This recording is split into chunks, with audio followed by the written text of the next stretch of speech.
गति 120 शब्द प्रति मिनट। डिक्टेशन शुरू होने में समय शेष है 5 सेकंड। Ready, start. सभापति महोदय, वित्त मंत्री महोदय ने जो बजट सदन के सामने प्रस्तुत किया है वह बहुत ही बुद्धिमानी के साथ तैयार किया हुआ बजट है।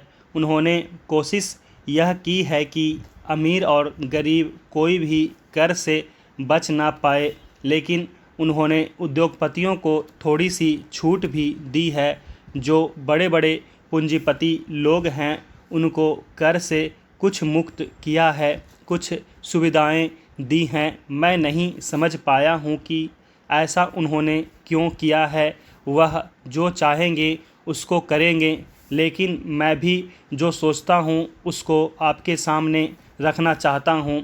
इस विषय पर 3-4 दिन से चर्चा हो रही है। मैंने उसको सुना है।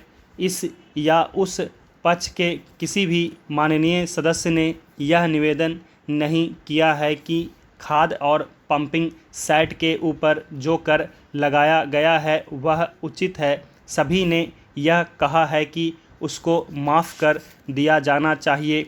जब सारे सदन के लोग, सभी प्रतिनिधि एक आवाज़ से कहते हैं कि खाद और पंपिंग सेट के ऊपर कर न लगाया जाए, तो मैं समझता हूं कि उनको इस बात को मान लेना चाहिए। ऐसी कोई बात नहीं की जानी चाहिए जिससे किसान रुष्ट हों, उनके उत्पादन में बाधा पड़े। भारत गांवों में बसता है, 80% लोग गांवों में रहते हैं। हम गांधी जी के विचारों का अनुपालन करते हैं। गांधी जी ने जो कुछ भी कहा गांव के लोगों के लिए कहा, ग्रामीण जनता के लिए कहा। उन्होंने गांव के लोगों को उठाने की बात कही।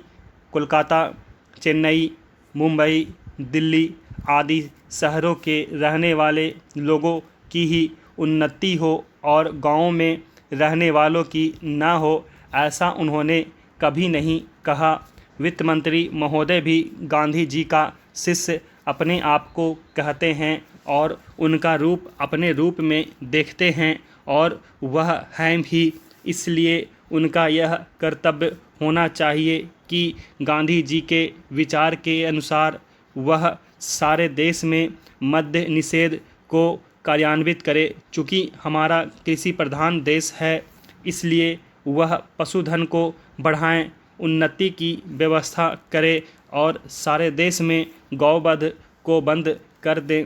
सरकार ने यह संकल्प लिया है कि हिंदुस्तान में समाजवादी समाज और लोक कल्याणकारी राज्य की स्थापना की जाएगी।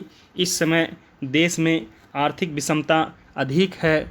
सभापति महोदय, एक व्यक्ति की आमदनी 3-4 आने और दूसरे की 10-20 हज़ार रुपये है। अगर वित्त मंत्री महोदय इस विषमता को दूर नहीं करेंगे तो समाजवाद का नारा बिल्कुल कोरा और कागजी सिद्ध होगा।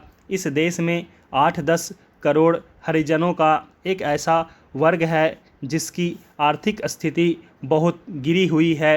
इस बजट में उनकी उन्नति और कल्याण की योजनाओं का समावेश होना चाहिए। वित्त मंत्री ने 1500 करोड़ रुपए के जो कर लगाए हैं उनसे देश के आम आदमियों की हालत ख़राब हो गई है। मुझे इस बात की बड़ी प्रसन्नता है कि योजना के अंतर्गत देश में विकास कार्य हो रहा है और अब हम इस दिशा में जो कुछ कर पाए हैं वह प्रशंसनीय है। लेकिन मुझे दुख के साथ कहना पड़ रहा है कि जहां कृषि के क्षेत्र में उत्पादन बढ़ रहा है, उद्योग के क्षेत्र में उत्पादन बढ़ रहा है, देश की संपत्ति बढ़ रही है, हर आदमी की औसत आय भी बढ़ रही है, फिर भी हमारे यहाँ की पुरानी गरीबी बिल्कुल नहीं हटी है। मैं समझता हूँ कि यह इस सदन के लिए और सरकार के लिए विचार करने का विषय है कि क्या कारण है कि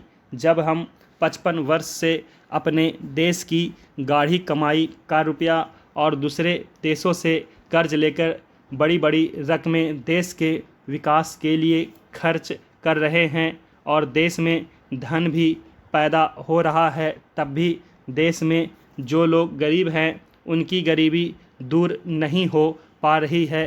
क्या यह आश्चर्य की बात नहीं है? मैं समझता हूँ कि इस पर विचार किया जाए। यह ठीक है कि हम समाजवाद के रास्ते पर जा रहे हैं, लेकिन समाजवाद के रास्ते पर ठीक ठीक चलें तो भी हम यह अनुमान नहीं लगा पाते कि कितने वर्षों में हमारे देश की गरीबी दूर होगी।